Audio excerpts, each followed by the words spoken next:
अस्सलाम वालेकुम स्टूडेंट्स, कैसे हैं आप सब। उम्मीद है आप सब खैरियत से होंगे। आज हम फेज़ 2 का लेक्चर नंबर 4 स्टार्ट करेंगे। जैसा कि पिछले लेक्चर में आपने वर्कबुक के पेजेस किए थे और 46 तक हमने पेजेस कंप्लीट कर लिए हैं। हमारा जो सेकंड चैप्टर था वो कंप्लीट हो गया।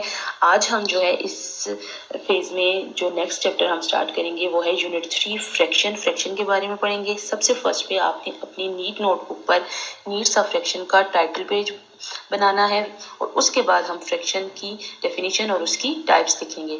अब जैसे सबसे फर्स्ट में मैं फ्रैक्शन को डिफाइन करती हूँ। फ्रैक्शन को डिफाइन किया हुआ है equal parts of a whole. इससे आपके माइंड में क्या आता है, एक होल है, हम उसको इक्वल पार्ट्स में डिवाइड करेंगे।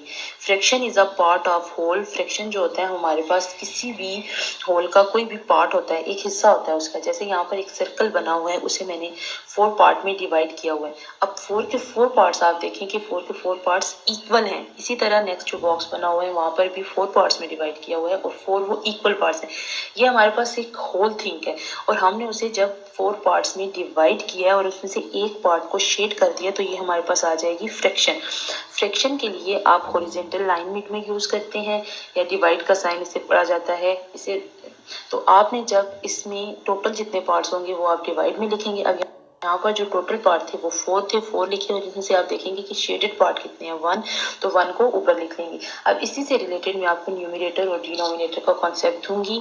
सबसे फर्स्ट पे फ्रैक्शन के अंदर न्यूमरेटर क्या होता है और डिनोमिनेटर क्या होता है।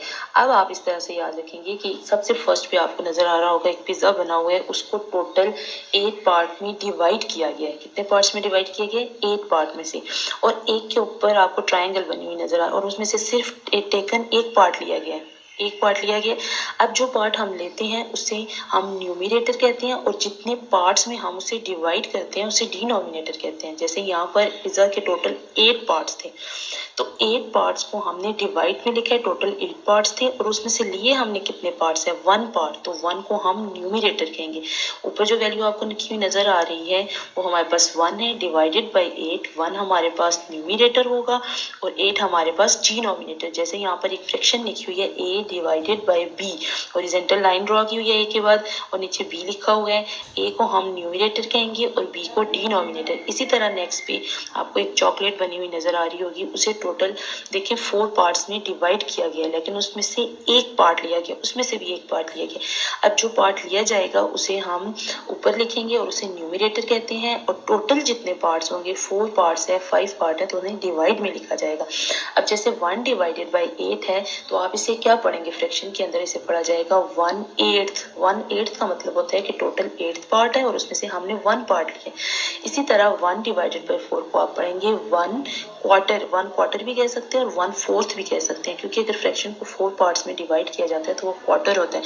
आप इसे 1 क्वार्टर भी कह सकते हैं और 1/4 भी कह सकते हैं। इसी तरह अगर हम 5 पार्ट में डिवाइड करेंगे और उसमें से 1 पार्ट लेंगे तो हम उसे कहेंगे 1/5 कहेंगे। इसी तरह अगर हम 3 पार्ट लेते हैं 6 पार्ट में से तो उसे हम कहेंगे 3/6। इस तरह जो फ्रैक्शन का कॉन्सेप्ट है उसके अंदर न्यूमरेटर जो वैल्यू होती है वो ऊपर लिखी जाती है और डिनोमिनेटर जैसे डी से डाउन बनता है नीचे लिखी जाती है हमारे पास। जैसे यहाँ पर बी लिखा हुआ है, बी डिनोमिनेटर है और ये हमारे पास न्यूमरेटर है। इसी तरह हम आगे बहुत सी फ्रैक्शन पढ़ेंगे जिसमें न्यूमरेटर भी होगा, डिनोमिनेटर भी होगा। आपको पता होना चाहिए न्यूमरेटर क्या है और डिनोमिनेटर। और अगर आप किसी पार्ट को डिवाइड करते हैं, जैसे यहाँ पर पिज्जा को डिवाइड किया गया 8 पार्ट में, तो 8 जितने पार्ट्स में डिवाइड किया जाएगा वो हमेशा डिवाइड में लिखा जाएगा। 8 पार्ट में डिवाइड किया है तो 8 डिनोमिनेटर हो जाएगा और उसमें से कितने पार्ट हमने लिया, 1 पार्ट लिया है तो 1 उसका न्यूमरेटर होगा। इसी तरह नेक्स्ट जो है वो 4 पार्ट्स में डिवाइड किया गया और 1 पार्ट लिया गया है तो 4 इसका डिनोमिनेटर होगा और 1 इसका न्यूमरेटर होगा। न्यूमरेटर और डिनोमिनेटर का कॉन्सेप्ट आपको फ्रैक्शन के अंदर आना चाहिए। इसके बाद हम फ्रैक्शन की टाइप्स पढ़ेंगे। ये तो था कि हमने fraction is a part of whole, fraction के अंदर न्यूमरेटर क्या होता है, फ्रैक्शन के अंदर डिनोमिनेटर क्या होता है। अब यहाँ पर जैसे ये पूरा होल आपको नजर आ रहा है पिज्जा, ये पूरा होल है। अब हमने तो इसमें से सिर्फ एक पार्ट लिया है, तो ये जो एक पार्ट लेंगे 8 पार्ट्स में से तो वो हमारे पास फ्रैक्शन होगा।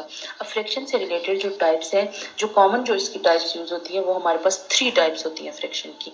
कॉमन जो हमारे पास टाइप्स है, आप इस क्लास में जो टाइप्स पढ़ेंगे वो टोटल 3 टाइप्स है। देयर आर 3 मेन टाइप्स जो है फ्रैक्शन की, वो 3 है। सबसे फर्स्ट फ्रैक्शन का नाम होता है प्रॉपर फ्रैक्शन। प्रॉपर से आपके माइंड में आ रहा होगा कोई प्रॉपर फॉर्म होगी फ्रैक्शन की।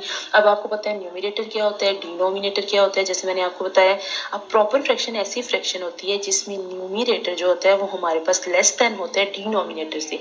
इसी आपको बता दूं कि जिसमें न्यूमरेटर हमारे पास छोटा होगा और डिनोमिनेटर बड़ा होगा वो हमारे पास प्रॉपर फ्रैक्शन होती है। जैसे सबसे फर्स्ट पे आपको लिखी हुई नजर आ रही है फॉर्म हमारे पास 1/2। अब 1 जो है हमारे पास वो न्यूमरेटर है और 2 हमारे पास डिनोमिनेटर है, और न्यूमरेटर छोटा है डिनोमिनेटर से 1/2। तो ऐसी फ्रैक्शन जिसमें न्यूमरेटर छोटा होगा डिनोमिनेटर से उसे हम कहेंगे प्रॉपर फ्रैक्शन। अब जैसे यहाँ पर आगे एग्जांपल्स भी दी हुई हैं, होल है उसे 4 पार्ट में डिवाइड किया गया और 1 पार्ट शेड किया गया, तो आपको नजर आ रहा होगा 1/4। 1/4 तो ये हमारे पास कौन सी फ्रैक्शन है, प्रॉपर फ्रैक्शन है। नेक्स्ट है टोटल 3 पार्ट्स में डिवाइड किया गया है। मैंने आपको बताया था जितने पार्ट्स में डिवाइड करेंगे वो डिनोमिनेटर होगा, 3 हम डिनोमिनेटर में लिखेंगे, और जितने शेडेड पार्ट होंगे या कलर पार्ट होंगे वो हम ऊपर लिखेंगे कि जितने पार्ट उसमें से लेंगे। 2 पार्ट्स लिए तो 2/3 हमारे पास प्रॉपर फ्रैक्शन है।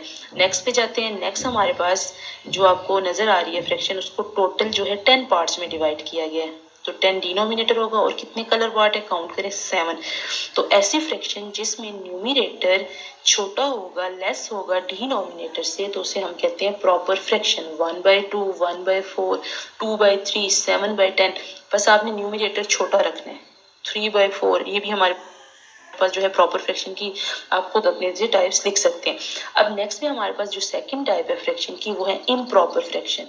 इम्प्रॉपर से आपके माइंड में ये आ रहा होगा जो प्रॉपर नहीं होगी तो वो हमारे पास इम्प्रॉपर हो जाएगी। अब इम्प्रॉपर फॉर्म में सबसे फर्स्ट पे जो फॉर्म लिखी है देखिए 5/2। अब 5 हमारे पास न्यूमरेटर होता है और 2 हमारे पास डिनोमिनेटर। 5 आपको 2 से क्या लग रहा है, बड़ा। अगर हमारे पास the numerator is larger than, larger होगा बड़ा होगा, आर इक्वल या उसके सेम होगा, दोनों सेम होंगे, तो ऐसी फ्रैक्शन को हम कहेंगे इम्प्रॉपर फ्रैक्शन। वो हमारे पास इम्प्रॉपर फ्रैक्शन होती है। क्योंकि हमारे पास 5 है डिवाइडेड बाय 2 है, अब 2 5 को डिवाइड नहीं करता तो ऐसी फ्रैक्शन को हम कहेंगे इम्प्रॉपर फ्रैक्शन। जैसे सबसे फर्स्ट पे आपको नजर आ रही है 4 पार्ट में डिवाइड किया गया है सर्कल को और 4 के 4 पार्ट लिए गए हैं, तो 4 डिवाइडेड बाय 4 ये हमारे पास दोनों फ्रैक्शन न्यूमरेटर और डिनोमिनेटर सेम हो गया है। अगर दोनों इक्वल होंगे तब भी वो इम्प्रॉपर फ्रैक्शन होगी। अगर हमारे पास न्यूमरेटर बड़ा होगा डिनोमिनेटर से तब भी वो हमारे पास इम्प्रॉपर फ्रैक्शन होगी। अब इसी की सेकंड एग्जांपल पे जाते हैं। सेकेंड एग्जाम्पल में आपको नजर आ रहा होगा 2 बॉक्सेस हैं, उन्हें डिवाइड किया गया है 3 पार्ट्स में। फर्स्ट को भी 3 पार्ट्स में डिवाइड किया गया और सेकंड को भी 3 पार्ट्स में। अब आप सबसे फर्स्ट पे टोटल जो डिवाइड किया गया है जितने पार्ट्स में वो लिखेंगे। कितने पार्ट्स में डिवाइड किया गया, दोनों फ्रैक्शन को 3 पार्ट्स में डिवाइड किया गया, तो हम जो डिनोमिनेटर है उसमें 3 लिख लेंगे। अब आप देखें कि शेडेड पार्ट कितने हैं, 1 2 3 4 5, तो 5 पार्ट शेडेड है तो 5 न्यूमरेटर में आ जाएगा। अब 3 पार्ट्स में दोनों को डिवाइड किया गया है और उनमें से 5 पार्ट लिए गए हैं, तो 5 डिवाइडेड बाय 3, 5 हमारे पास ग्रेटर है, 3 हमारे पास जो है वो स्मॉलर है। अगर हमारे पास न्यूमरेटर ग्रेटर होगा डिनोमिनेटर से तो वो हमारे पास इम्प्रॉपर फॉर्म बनेगी। इसी तरह जो लास्ट है, लास्ट में आप देखें दोनों जो सर्कल है उनको डिवाइड 4 पार्ट्स में किया गया है। 4 पार्ट्स में डिवाइड किया गया, आप डिवाइड में 4 ही लिखेंगे क्योंकि दोनों को इक्वल पार्ट्स में डिवाइड किया गया है 4 पार्ट्स में, तो 1 टाइम सिर्फ आपने 4 लिखना होगा। अब आप शेडेड पोर्शन काउंट करेंगे कि वो कितने हैं, 1 2 3 4 5 6 7 हमारे पास शेडेड आप लोगों को पार्ट नजर आ रहे होंगे, तो हम 7 को न्यूमरेटर में लिखेंगे और जो 4 है उसको डिनोमिनेटर में लिखेंगे। हमेशा आपने याद रखना है इम्प्रॉपर फ्रैक्शन हमारे पास ऐसी फ्रैक्शन होती है जिसमें न्यूमरेटर डिनोमिनेटर से बड़ा होता है। जो ऊपर वाली फ्रैक्शन होगी वो हमारे पास बड़ी होगी डिवाइड वाली फ्रैक्शन से। 5 डिवाइडेड बाय 2 या सेकंड कंडीशन ये होती है कि वो उसकी इक्वल होगी। 4 डिवाइडेड बाय 4 इक्वल की कंडीशन भी हो सकती है। 5 divided by 3, 7 divided by 4, 12 divided by 8, इसमें भी न्यूमरेटर ग्रेटर है। अपने तरह से आप वो सी एग्जांपल्स इसकी इम्प्रॉपर फ्रैक्शन की दे सकते हैं। सबसे फर्स्ट पे प्रॉपर फ्रैक्शन जिसमें न्यूमरेटर छोटा था, इम्प्रॉपर फ्रैक्शन जिसमें न्यूमरेटर बड़ा था। अब लास्ट हमारे पास जो फॉर्म आती है फ्रैक्शन की, जो टाइप आती है वो है मिक्स नंबर। मिक्स नंबर और मिक्स फ्रैक्शन। मिक्स नंबर में हम नंबर को इस तरह लिखें, number written as the whole number with a proper fraction. एक होल भी होगा और साथ में प्रॉपर फ्रैक्शन भी होगी। जब कोई नंबर होल में, होल का मतलब होता है कि कंप्लीट, तो पूरी थिंग जो हमारे पास होगी कंप्लीट होल भी होगा और साथ में प्रॉपर फ्रैक्शन भी होगी। प्रॉपर फ्रैक्शन आपने पढ़ी है जिसमें न्यूमरेटर छोटा होता है और डिनोमिनेटर बड़ा होता है। अब यहाँ पर देखिए जैसे टू होल, टू को हम होल पढ़ेंगे, जो साइड पे हमारे पास वैल्यू लिखी जाएगी टू होल 1/2, 1/2 प्रॉपर फ्रैक्शन है, और टू को हम पढ़ेंगे टू होल यानी two complete things, two complete group लेंगे, और जो नेक्स्ट आप लेंगे उसके टू पार्ट्स में से वन पार्ट को कंसिडर करेंगे। अब जैसे यहाँ पर जो फर्स्ट एग्जांपल दी गई है आपको नजर आ रही होगी कि फर्स्ट आपको पूरा शेड किया हुआ नजर आ रहा है, 3 पार्ट है उसके, सेकंड के भी 3 पार्ट है और थर्ड के भी 3 पार्ट है। अब आपने इनमें से होल देखने हैं कि कंप्लीट पार्ट कौन से शेडेड है। पहला पार्ट भी कंप्लीट शेड है, सेकंड पार्ट भी हमारे पास कंप्लीट शेड है, तो हम इन दोनों को कहेंगे टू होल। अब नेक्स्ट जो पार्ट है उस वो कंप्लीट शेड नहीं है, वो आपको नजर आ रहा होगा, उसको टोटल कितने पार्ट्स में डिवाइड किया गया, 3 पार्ट्स में। 3 आप डिनोमिनेटर में लिखेंगे और उनमें से कलर पार्ट आपको कितने नजर आ रहे हैं 2, तो 2 को न्यूमिनेटर में लिख लेंगे। होल और प्रॉपर फ्रैक्शन को मिला के जो हमारे पास फ्रैक्शन बनती है वो हमारे पास बनती है मिक्स फ्रैक्शन, मिक्स नंबर भी इसे कहते हैं। इसी तरह जो नेक्स्ट है उसमें देखें कि सर्कल को 4 पार्ट्स में डिवाइड किया गया है। फर्स्ट 2 सर्कल जो आपको नजर आ रहे हैं वो होल है, वो कंप्लीटली शेड है, तो उसे हम लिख लेंगे 2 होल आ जाएगा हमारे पास। और इसी तरह जो नेक्स्ट है हमारे पास वो 4 पार्ट्स हैं, और 4 पार्ट में से कितने पार्ट शेडेड आपको नजर आ रहे हैं, टोटल 4 पार्ट्स हैं। डिवाइड में लिखेंगे डिनोमिनेटर, जितने पार्ट्स होते हैं उन्हें डिवाइड में लिखते हैं डिनोमिनेटर, और इसमें से कितने पार्ट्स आपको शेड नजर आ रहे हैं 1 2 3, तो 3 को हम न्यूमिनेटर में लिख लेंगे। इसे हम पढ़ेंगे 2 होल 3/4, 2 होल 3/4, या हम इसे 2 होल 3/4 भी कह सकते हैं। अब आज हमने फ्रैक्शन पढ़ा है। Fraction is a part of whole. Fraction किसी भी कंप्लीट पार्ट का, किसी भी कंप्लीट थिंग का कोई पार्ट होता है हमारे पास। उसके बाद मैंने आपको बताया न्यूमिनेटर क्या होता है, डिनोमिनेटर क्या होता है। अब उसके बाद हमने 3 टाइप्स पढ़ी हैं जो मेन टाइप्स हैं फ्रैक्शन की, proper fraction, improper fraction and mix fraction. Proper fraction में हमेशा न्यूमिनेटर जो है डिनोमिनेटर से छोटा होगा, ये बात आपने याद रखनी है। आगे कॉन्सेप्ट जब भी हम पढ़ेंगे प्रॉपर फ्रैक्शन, आपको पता होना चाहिए कि प्रॉपर फ्रैक्शन में न्यूमिनेटर लेस होता है, स्मॉलर होता है डिनोमिनेटर से। इम्प्रॉपर फ्रैक्शन ऐसी होती है जिसमें न्यूमिनेटर बड़ा होता है, डिनोमिनेटर छोटा होता है, इम्प्रॉपर फ्रैक्शन उसे कहते हैं। और थर्ड जो हमने फॉर्म पढ़ी है वो है हमारे पास मिक्स नंबर या मिक्स फ्रैक्शन, तो उसमें वो हमारे पास होल की फॉर्म में होती है, होल और प्रॉपर फ्रैक्शन की फॉर्म में होती है, और इसे लिखा जाता है, फर्स्ट पे हम होल को लिखते हैं और फिर प्रॉपर फ्रैक्शन को लिखते हैं।